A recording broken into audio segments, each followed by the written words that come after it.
Mais uma vez a paz do Senhor. Segunda carta de Pedro, capítulo 3, versículo 14. Aleluia. Sim, as crianças, por favor, venham aqui à frente. Glória a Deus.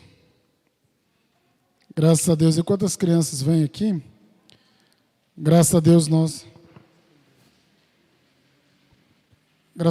fomos em paz, chegamos em paz. Chegamos hoje quase 5 horas da tarde e tudo correu bem. Deus deu um livramento bem aqui na entrada do Valparaíso 2, naquela rotatória gigante que eles fizeram ali. Aí o camarada ele entra na rotatória e aí de repente ele para em frente à Drogazil e ele quer fazer um gato e voltar para a rotatória. E eu segui o fluxo, na hora que eu pisei no freio, faltou isso aqui para pegar o para-choque dele. Graças a Deus nós chegamos em paz. Vamos orar? Aleluia pelas nossas crianças. A minha criança ficou lá na roça, na casa da avó, né? Ela vai passar uns dias lá com a avó dela. Vamos orar pelas crianças e pelas nossas professoras, em nome de Jesus. Querido Deus eterno Pai, em nome de Jesus, nós oramos e intercedemos em favor, ó Deus, das tuas servas, ó Deus dos teus servos, Senhor, dessas crianças, ó Pai. Continue guardando, dando graça, dando saúde, proteção. Senhor, que elas absorvam o ensinamento bíblico que é oferecido a elas, ó Pai, em nome de Jesus, que elas possam continuar crescendo no temor do Senhor. Pai, sê com tuas filhas e com teus filhos, em nome de Jesus, em nome de Jesus. Deus abençoe, em nome de Jesus.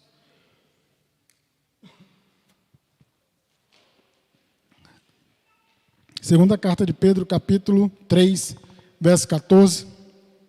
Todos encontraram?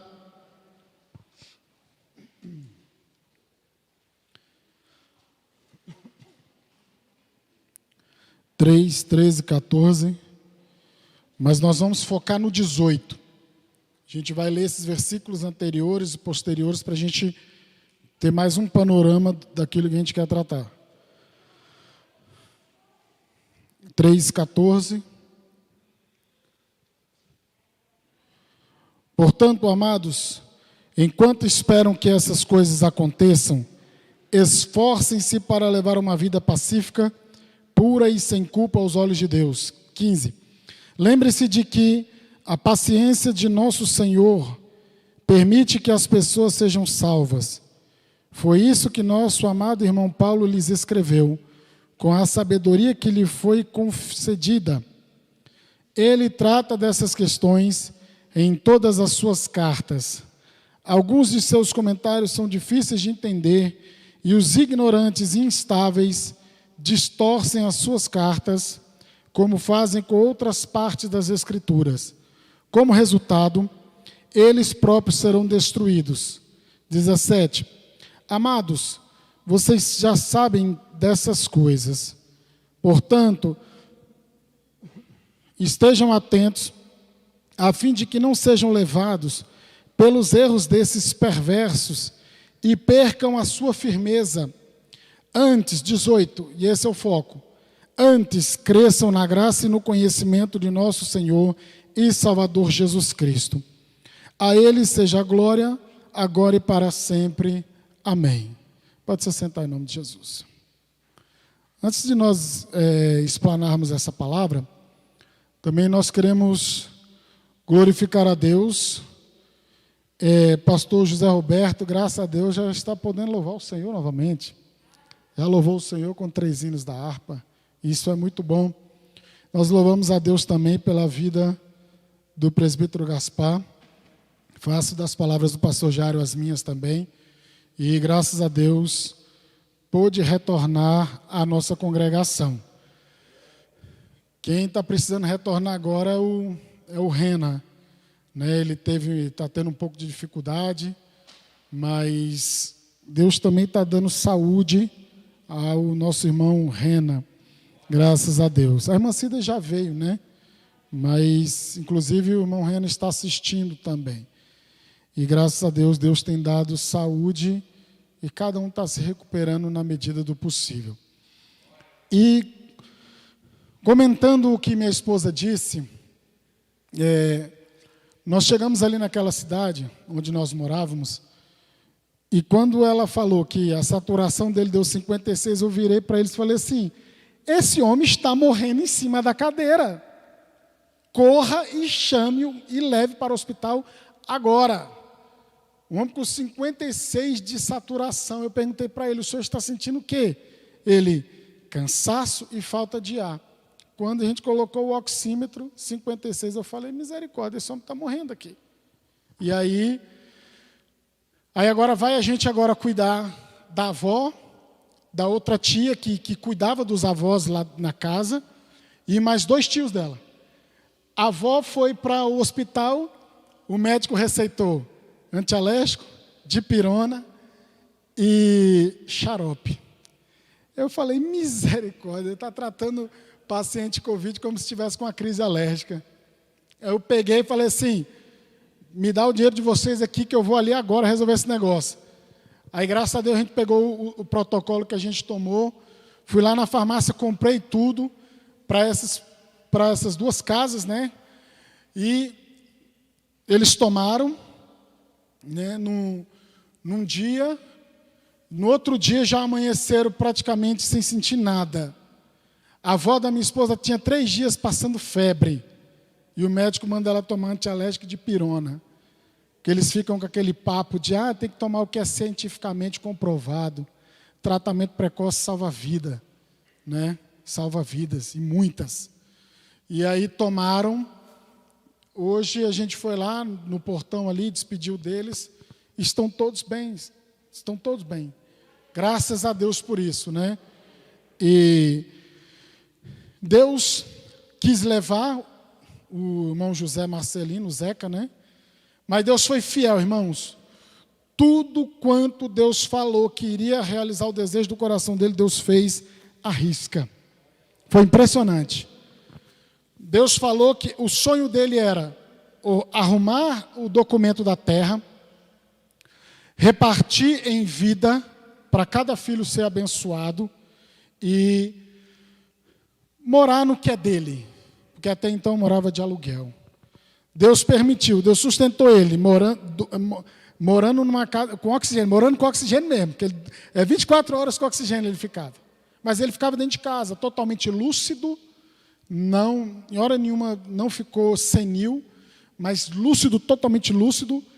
Deus permitiu ele, mês passado, completar os 90 anos. Ele pôde ver filho por filho sendo abençoado, e ele pôde contemplar a casa que ele morou, e ele dava glória a Deus, glorificava a Deus. E aí foi tudo muito rápido, porque paciente Covid não tem velório, não tem nada.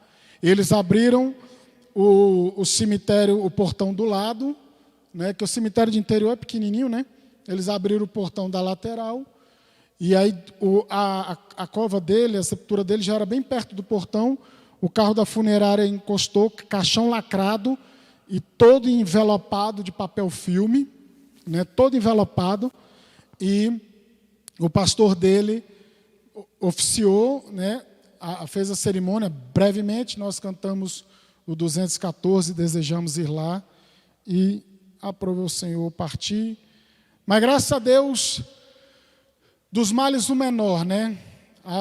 A Covid só foi um pretexto para Deus. A gente não queria que fosse assim, né? Mas fazer o quê, né, pastor Zé? Como o senhor falou, Deus, Ele é Deus. Se tiver que chegar a hora, é daquele jeito, é daquele jeito. A gente não queria que fosse, porque Ele passou mal uns 2 dias, né? Mas Deus o levou farto de dias e pôde contemplar com os olhos a bênção de Deus. Amém? Graças a Deus. E como minha esposa falou, o fio do bigode dele valia. O fio do bigode dele valia. O que ele falava era cumprido, à risca, sem pôr nem tirar, irmãos. Mas vamos lá. E eu agradeço também à igreja, todos que oraram por nós, todos que estiveram nesses dias de intercessão, né, clamando, buscando. Mas a resposta última, ela vem do Senhor. Amém? Voltamos ao texto aqui de 2 de Pedro. O apóstolo Pedro, ele está ensinando a sua igreja, ensinando a igreja que tinha naquele período, naquele momento, surgido alguns falsos mestres. E eles tiveram que lidar muito com os falsos mestres. E é interessante que ele traz uma informação de que Paulo, ele cita que os escritos de Paulo, com a muita sabedoria que Deus tinha dado para Paulo, muitas vezes era de difícil interpretação. Aí que ignorantes e instáveis deturparam os ensinamentos, e você vê que ele coloca o ensino de Paulo no nível das Escrituras, porque era um ensino oficial apostólico. Ele referenda, né, ele ratifica aquele ensino apostólico de Paulo, e ele fala que, por muitos não entenderem, acabava sendo, e ele tinha uma preocupação muito grande, daqueles convertidos apostatar da fé. E o que é apostatar da fé? É você abandonar a Deus para colocar outra coisa no lugar de Deus. É quando a pessoa rejeita e abandona completamente as coisas de Deus. Isso é uma apostasia. E aí eles tiveram que lidar muito com isso, com falsos mestres que induziam as pessoas ao erro, ao afastamento do Evangelho.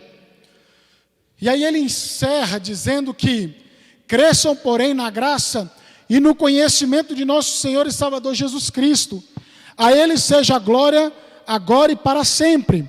Então ele diz que a palavra mais correta seria: continuem crescendo na graça e no conhecimento do Senhor Jesus Cristo. Porque aqui é uma palavra que tem uma ação contínua. É algo que é para acontecer constantemente e continuamente. Porque muitos que pensam assim: eu tenho tantos anos de servo de Deus, então para mim já é o suficiente, para mim já basta, e eu alcancei um certo patamar, então eu não preciso ir mais além. E aí é um equívoco, é um engano. E vocês estão vendo aqui: cresçam, porém, na graça e no conhecimento de nosso Senhor e Salvador Jesus Cristo. Não é crescer na graça e no conhecimento de qualquer coisa, de qualquer um, mas é de nosso Senhor e Salvador Jesus Cristo. Se eu cresço somente na graça e não cresço no conhecimento, eu cresço com a minha mente sem fogo, Se eu cresço na graça, olha só, se eu cresço no conhecimento, mas não cresço na graça, a minha mente também fica infrutífera. Se eu cresço na graça e não no conhecimento, eu fico com o zelo sem entendimento. Então eu não tenho um equilíbrio no crescimento espiritual. E a gente sabe que um equilíbrio é primordial em todas as áreas da nossa vida. Precisamos de um equilíbrio, tanto na parte da nossa alimentação. Precisamos de um equilíbrio, mais do que nunca hoje, que se fala de um equilíbrio emocional e mental. Precisamos de um equilíbrio espiritual, porque podemos se tornar fanáticos religiosos ou podemos nos tornar pessoas secas, desprovidas da graça de Deus. Então o equilíbrio, ele é primordial em todas as áreas da sua vida. Louvado seja o nome do nosso Senhor Jesus Cristo. E aqui ele está dizendo: continue, porém, crescendo. Mas crescendo em quê? Na graça. Então, crescer na graça de nosso Senhor e Salvador Jesus Cristo. Porque a graça de Deus, a gente fala assim: o que é graça? É favor imerecido. É um resumo de forma simples para a gente tentar entender o que é graça. Que Deus, na sua infinita bondade, misericórdia e amor, Ele olha dos altos céus para baixo, e Romanos capítulo 3 diz que Ele olhou para a terra e viu que não havia um justo sequer, e todos precisavam e careciam da glória de Deus. Aí Deus, com a sua bondade, nós não sendo merecedores, Romanos capítulo 5 diz que Ele se entregou por nós, sendo nós ainda pecadores. Ele resolve enviar o seu Filho amado Jesus Cristo, e por um ato espontâneo de sua própria vontade, não forçado, não por coerção, Ele resolve amar a sua criatura, Ele resolve amar a sua criação e oferta o seu único Filho como sacrifício perfeito, suficiente, eficaz, eterno e uma vez só por todas, para poder resgatar, redimir o ser humano dos seus pecados. Louvado seja Deus. Portanto, a graça genericamente seria isso. Mas a gente vê que a graça nos justifica. Romanos 3:24 diz: sendo justificados gratuitamente pela sua graça, pela redenção que há em Cristo Jesus. Romanos 3:24. Então a graça de Deus nos justifica. Mas o que é justificado? É declarado sem culpa. Mas como que é isso? Volto a frisar novamente para a igreja, que a justificação pela fé é um conceito muito importante que Paulo introduz, que é da seguinte forma: trazendo para cá, para a terra, trazendo para a nossa cultura, para as nossas leis. Um juiz, ele vai julgar uma causa de acordo com um conjunto probatório, conjunto de provas. Ele recebe aquelas provas e ele ouve Ministério Público, ouve advogados de defesa e de acusação. E mediante aquilo ali que ele analisa, ele emite um juízo, dizendo se aquela pessoa ela é culpada ou inocente. Mas trazendo para a nossa fé, quando Paulo introduz o termo justificados pela fé, declarados sem culpa, é o totalmente inverso. Deus, ele olha para nós a ficha corrida e vê que há em nós somente condenação, culpa, pecado, e não há nada de bom no ser humano. E aí, de repente, ele, diante desse conjunto de provas, e o apóstolo Paulo, em Colossenses capítulo 2, verso 14, ele diz que há um conjunto, que há uma cédula de uma dívida que era contra nós. Aí Deus, ele olha e fala assim: eu resolvi amar o pastor José Roberto, e não há nada que ele possa fazer para ele ser salvo. Então eu, Senhor Deus, Pai amoroso, eu vou resolver absolver.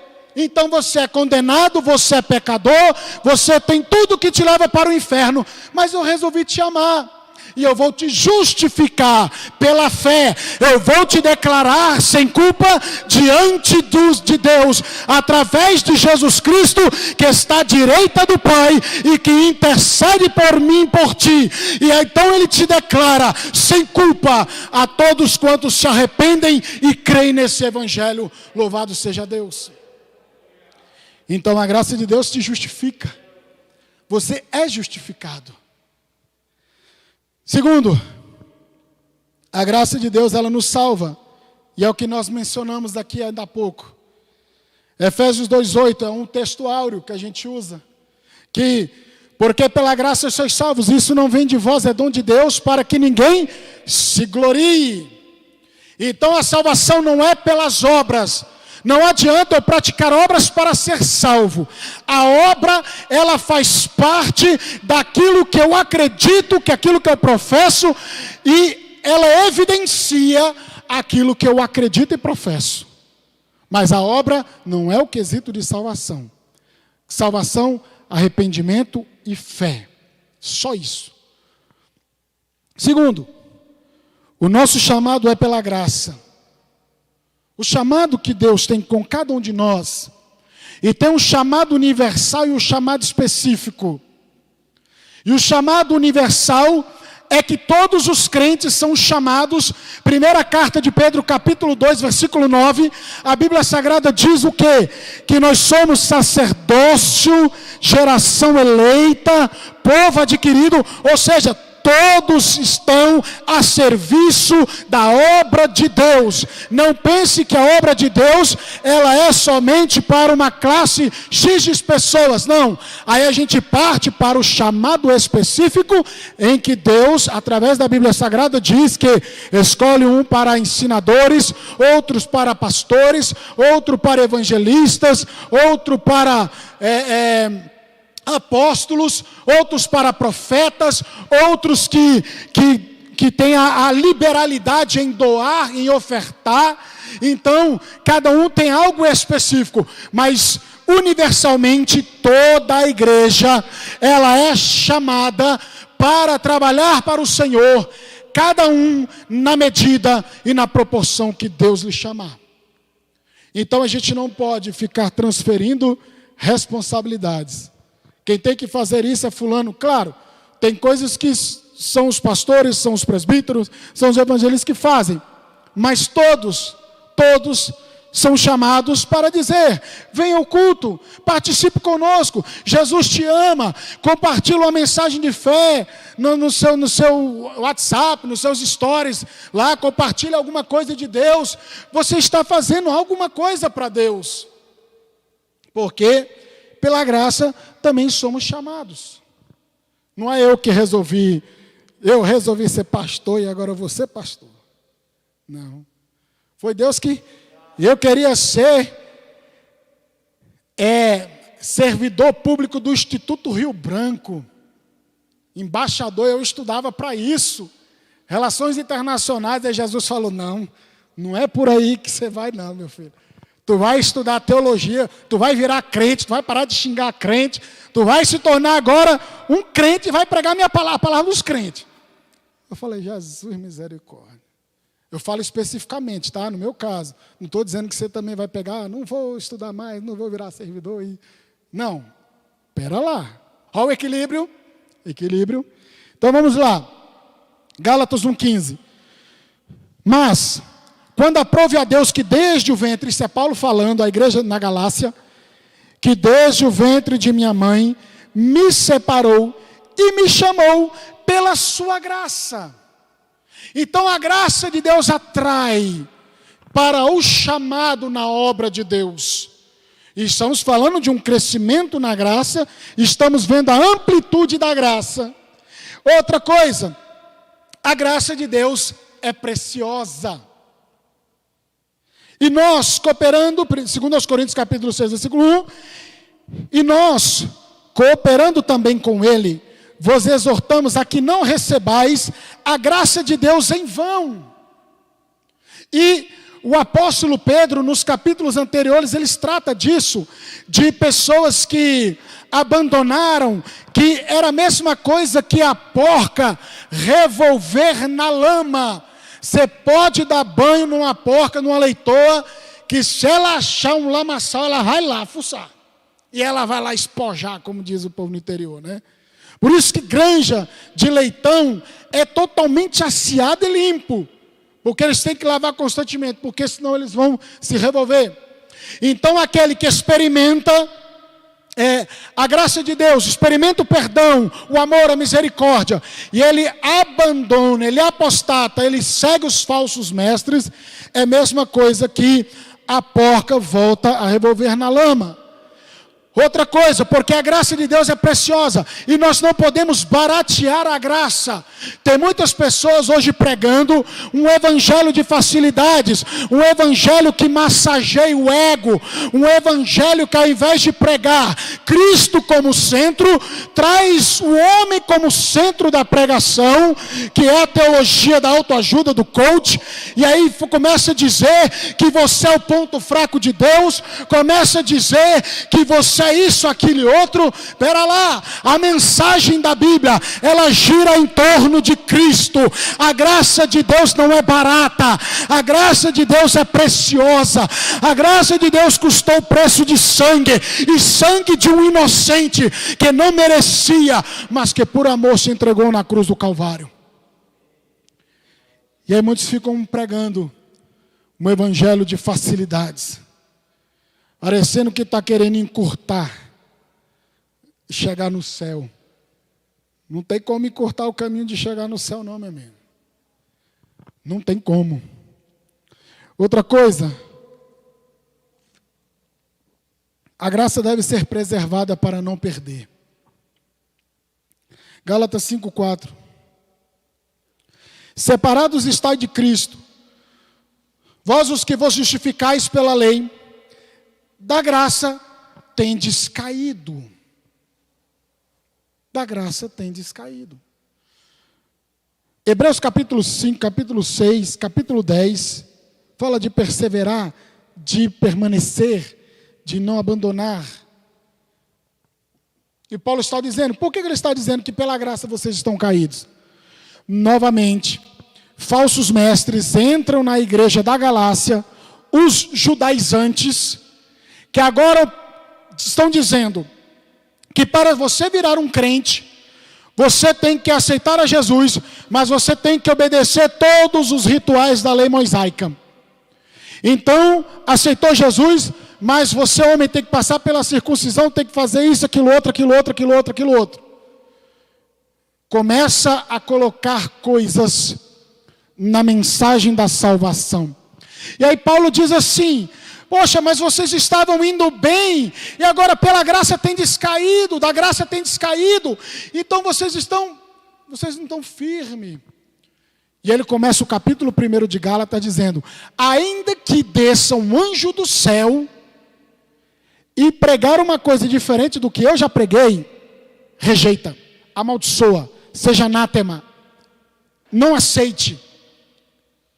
Porque o que eu está querendo dizer, o que eu preguei para vocês é o suficiente, e eu recebi do próprio Deus uma mensagem genuína, uma mensagem fortalecedora.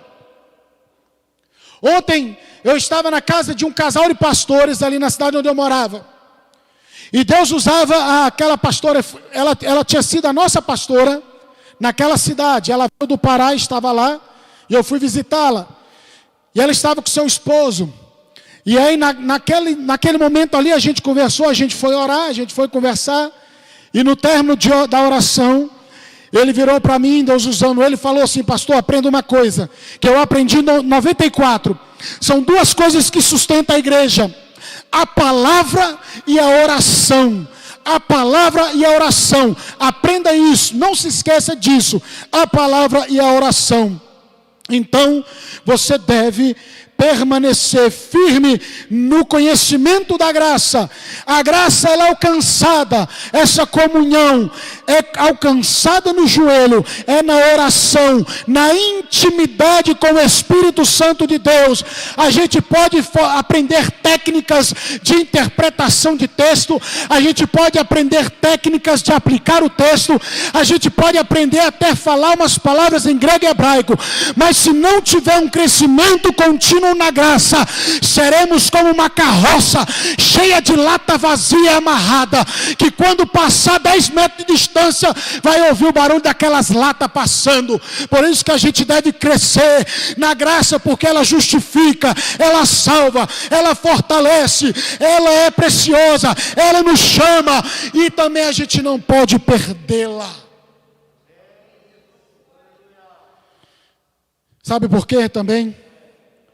Porque a graça é o ponto-chave do Evangelho. É o ponto-chave do Evangelho. Gálatas 1,6. Maravilha-me que tão depressa passasseis daquele que vos chamou a graça de Cristo para outro Evangelho. Novamente citamos Gálatas. Paulo está dizendo, olha, vocês estão separados estão de Cristo, vós os que vos justificai pela lei. A lei não é ruim, irmãos. A lei é bíblica, é escritura. Mas a lei, ela serve, como diz a Bíblia, o Novo Testamento, como um pedagogo, como uma cuidadora. Aqui na nossa igreja tem irmãs que são cuidadoras de crianças. Você cuida da criança até que os pais chegam. É isso que a Bíblia fala de pedagogo, de aio, de cuidador. Ou seja, a lei, ela mostra o padrão de Deus, mostra o que Deus quer, mas a lei, ela aponta o pecado e não consegue propor um perdão definitivo para o pecado.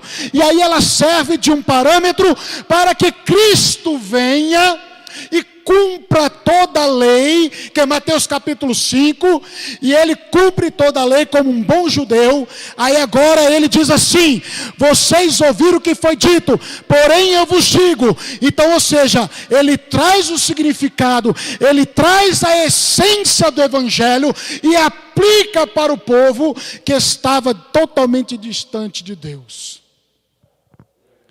É isso que a gente, quando trata da lei, a lei, ela não é ruim. Paulo diz, a lei é boa. Porque foi Deus que deu a lei, mano. Não foi o diabo, não foi o homem, não foi ninguém. Então, temos que continuar crescendo na graça. E também devemos crescer, continuar crescendo no conhecimento de nosso Senhor e Salvador Jesus Cristo. Cristo nos deu exemplo de crescer no conhecimento. 100% homem, 100% Deus. Ele não era 50% Deus, nem 50% homem. Ele é 100% homem, 100% Deus. E aí, tiveram momentos que ele agiu como Deus. No Novo Testamento, tiveram momentos que ele agiu como homem, como ser humano. E ele diz aqui, Cristo, ele deu exemplo. Lucas capítulo 2, versículo 52. Jesus ia crescendo em sabedoria, estatura e graça diante de Deus e dos homens. Lucas 2,52. Crescia em sabedoria, estatura e graça diante de Deus e dos homens. Então aqui você vê um resumo do que nós estamos tratando em Pedro. Jesus Cristo, como um bom judeu, ele ia ao templo, ele aprendia a palavra de Deus junto com os doutores da lei. Provavelmente, nos seus 12 anos de idade, toda criança, todo adolescente de 12 anos, no judaísmo, ele tem a sua iniciação nas coisas de Deus. E aí, ele passa por um discipulado, ele passa a aprender a Torá, a palavra de Deus ali para eles. E aí você vê Jesus. Então eu não tenho que somente crescer, porque tem muitas. Eu vi pessoas que falavam assim, oravam muito, e na hora de pregar a palavra, não precisa estudar tanto não, porque é o Espírito de Deus que revela. Isto é engano, irmãos. Olha o equilíbrio. Nós temos que buscar a Deus em oração, no joelho dobrado, mas eu tenho que estudar isso aqui sistematicamente, mastigar sistematicamente, conhecer a Bíblia Sagrada, porque o apóstolo Pedro, Paulo, João estão pregando contra os falsos mestres, e estão falando. Olha, se você vê Pedro, 2 de Pedro, diz assim: lembre, se empenhe. Ele sempre traz essas palavras. Lembre, se empenhe, faça alguma coisa, preste atenção. E aí ele finaliza: cresçam no conhecimento, na graça de nosso Senhor e Salvador Jesus Cristo. E crescer no conhecimento de nosso Senhor Jesus Cristo está aqui. O conhecimento de nosso Senhor Jesus Cristo está todo revelado aqui, Aquilo que Ele quis que a gente soubesse, está aqui. Então eu, sendo crente, eu não posso deixar a minha Bíblia fechada, eu não posso deixar a minha Bíblia de enfeite, eu tenho que ler a minha Bíblia sistematicamente, eu tenho que lê-la diuturnamente, 1, 2, 3, 4, 5 capítulos, o que você der conta. Porque aí às vezes você vai perguntar alguma coisa para um servo de Deus, ele não sabe nem por onde entrar, nem por onde sair. E aí chega alguém de uma outra determinada religião, te bota no bolso e ainda te faz um seguidor dele. É isso que está acontecendo. É isso que acontece. E Jesus ia crescendo em sabedoria, estatura e graça diante de Deus e dos homens. Leia essa palavra. Leia livros. Tenha o hábito Eu já vi muitas pessoas, eu não dou conta de assimilar. Não vai dar conta, porque leitura é exercício. O cérebro precisa ser exercitado. Claro que com oração, devoção, pedindo ao Espírito de Deus o entendimento do que você vai ler. Eu conheci um irmão que hoje ele é pastor, pregador. Ele não sabia ler nada, vez nada, morador de rua. Ele pegava e ia para o monte, botava a Bíblia na cabeça e fazia: Deus, me faça entender esta palavra, ajuda essa palavra a entrar na minha cabeça, porque eu não entendo, eu não sei ler. Hoje é pastor e pregador do Evangelho. É o jeito que ele encontrou com Deus. Mas se a gente adotar uma postura passiva, de ficar somente esperando que as coisas aconteçam, ou ler a palavra, só quando vem a igreja, não vai ter crescimento equilibrado. Não vai ter, irmãos. E nós estamos vivendo num momento de informação, de conhecimento e cultura. Mas muita informação e conhecimento distorcido das Escrituras. O próprio apóstolo Pedro já dizia que homens instáveis e ignorantes já estavam desviando muitos da fé. Aí chega um camarada que domina a seita dele, aí você fica: não é que é mesmo? E ele usa a própria Bíblia Sagrada. A própria Bíblia Sagrada. Vamos lá. Devemos crescer no conhecimento de Cristo devemos aqui, outro tópico, devemos conhecer e prosseguir em conhecer a Deus. Oséias 6:3. Conheçamos e prossigamos em conhecer ao Senhor. A sua saída como a alva é certa, e Ele a nós virá como chuva serôdia que rega a terra. Sabe o que é chuva serôdia? É o contrário de chuva temporona. Chuva serôdia é o período da chuva. Ou seja, chuva abundante. Tem muitos que se conformam com a chuva, a temporona, né? Aquele pinguinho de chuva. E acha que para ele está satisfeito, que é o suficiente. E aqui, quando você vai falar de conhecimento de Deus, de coisas espirituais, de Espírito Santo, você vai sempre ver relações com a chuva serôdia, a chuva abundante. Aquela chuva que molha mesmo.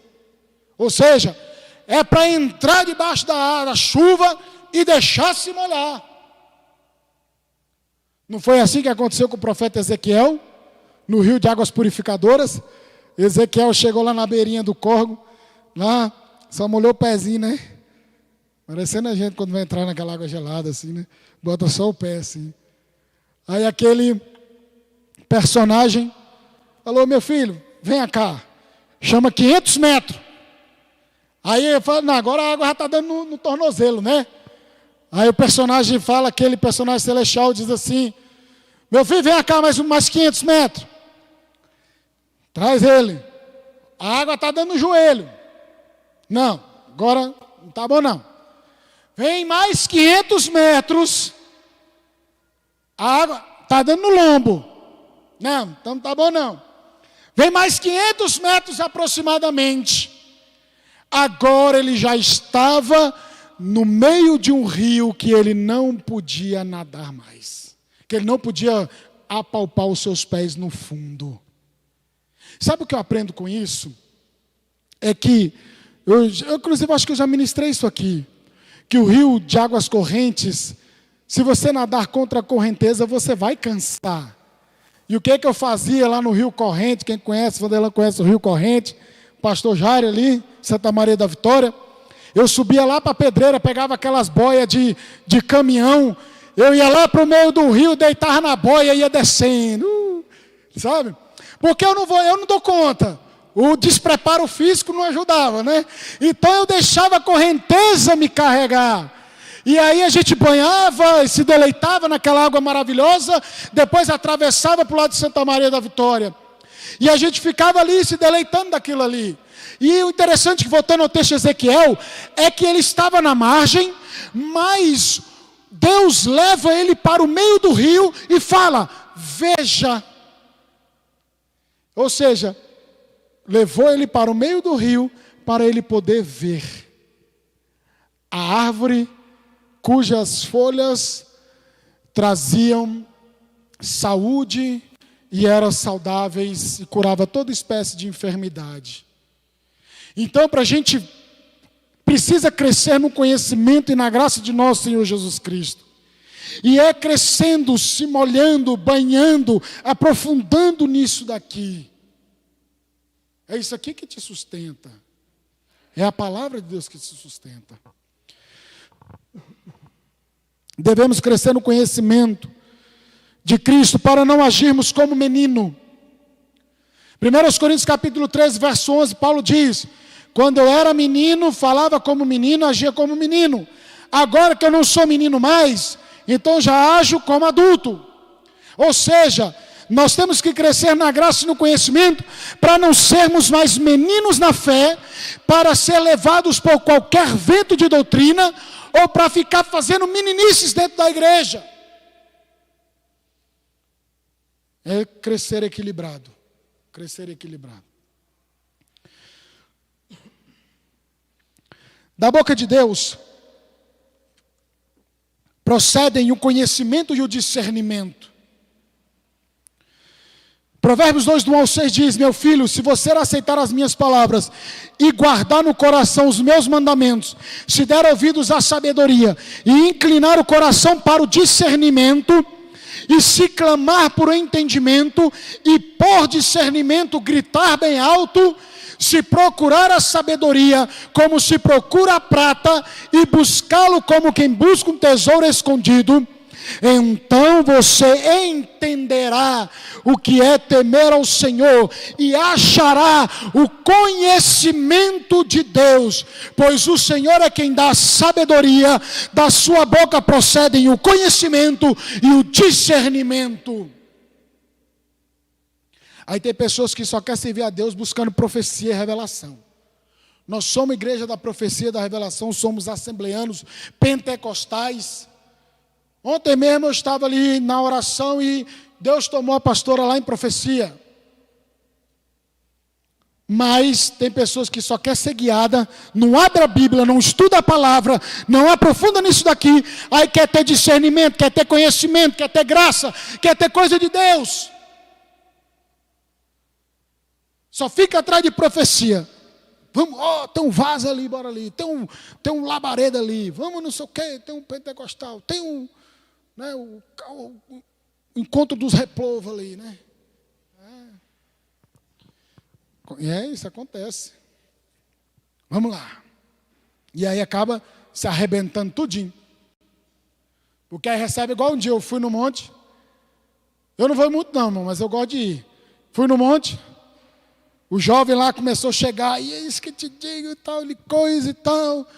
E Deus vai preparar uma para você, e é do altar, e eu com a aliança desse tamanho aqui no dedo, né?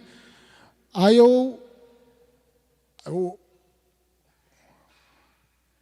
aí eu não quis envergonhar o rapaz. Falei, amém, irmão, tá, não sei o quê. Fui com um jeitinho falando. No final ele, irmão, ora para mim aqui, irmão. Ora para mim. Eu fui lá, acabei no final eu tendo que orar pelo irmão. Mas eu não o envergonhei, nem nada disso. Então, o que acontece? Vocês viram como é rico, que da boca de Deus procede conhecimento e discernimento? Outra coisa, o estudo da palavra de Deus nos dá conhecimento sobre quem é Cristo. João 5,39, examinai as Escrituras, porque vós cuidais ter nelas a vida eterna, e são elas que de mim testificam. Se eu sou crente, crio em Cristo, então eu tenho que examinar as Escrituras, porque são elas que testificam e ensinam quem é Cristo. Palavra de Deus, ame a palavra de Deus. Salmo 119 é uma poesia de amor à palavra de Deus. Aí hoje o povo quer pegar a fórmula pronta, teologia mastigada, teologia, né? Aquela coisinha assim, o povo não quer pensar muito e tal. E aí aceita todo tipo de baboseira. Conhecer a Cristo nos faz firmes em meio às aflições.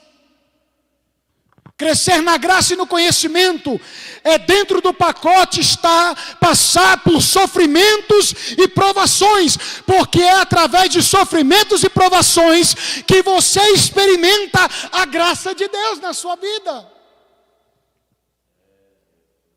É assim que experimenta a graça de Deus. Por essa causa também sofro, mas não me envergonho do Evangelho, porque eu sei em quem tenho crido, e estou bem certo que Ele é poderoso para guardar o meu depósito até aquele dia. E bem-aventurado o homem que adquire conhecimento, Provérbios 3,13. Como é feliz o homem que acha sabedoria, o homem que obtém entendimento.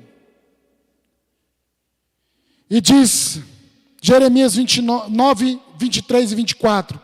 Assim diz o Senhor: não se glorie o sábio em sua sabedoria, nem o forte em sua força, nem o rico em sua riqueza, mas quem se gloriar, glorie-se nisto, em compreender-me e conhecer-me, pois eu sou o Senhor, e ajo com lealdade, com justiça, com retidão sobre a terra, pois dessas coisas me agrado, diz o Senhor. Portanto, prossigamos em crescer na graça e no conhecimento de nosso Senhor Jesus Cristo. A Ele seja a glória, agora e para sempre. Amém. Louvado seja Deus. Amém. Fique de pé. Aleluia.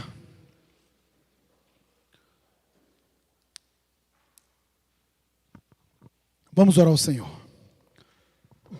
Querido Deus eterno Pai, em nome de Jesus te louvamos e te agradecemos, ó Deus, pela tua palavra, a nós dispensada, Senhor, nesta noite. Pai Santo, que esta palavra seja verdade em nossas vidas e não somente teoria, Senhor, para que nós possamos crescer na graça e no conhecimento de nosso Senhor Jesus Cristo, para que possamos ter um crescimento equilibrado, saudável, em nome de Jesus Cristo, ó Pai. Continue alimentando a tua igreja, alimentando o teu povo através dos teus servos, Senhor. E não nos deixe ser enganados por qualquer vento de doutrina. Que sejamos, ó Deus, fortalecidos na tua palavra e fortalecidos na vida de oração. Pai, continua abençoando o teu povo, continue abençoando a tua igreja, abençoando cada membro, cada congregado, cada visitante, cada vida, Senhor. Ó Deus, continue dando vitória, Senhor, continue dando saúde, que seja uma semana de bênção, de vitória, de conquista, de milagres, de sobrenatural, Senhor, para que possamos testificar dos teus grandes feitos. Pai Santo, obrigado por tudo, porque o Senhor é fiel, em nome de Jesus Cristo, em nome de Jesus. E graças a Deus.